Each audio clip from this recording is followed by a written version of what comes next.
Simone Girtz is putting her own spin on a Tesla, and the results are going viral.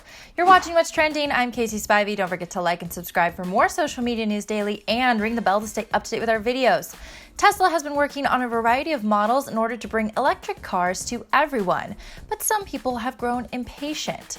YouTube creator Simone Girtz has transformed a Model 3 into what she's calling a truckla.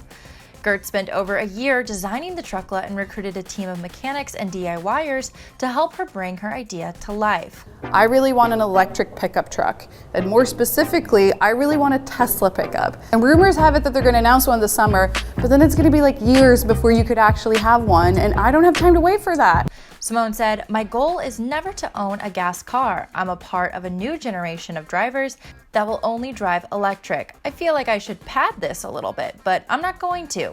F oil companies, seriously, F them." So what do you think about Simone's creation? Let us know in the comment section, and for more of What's Trending, head to whatstrending.com.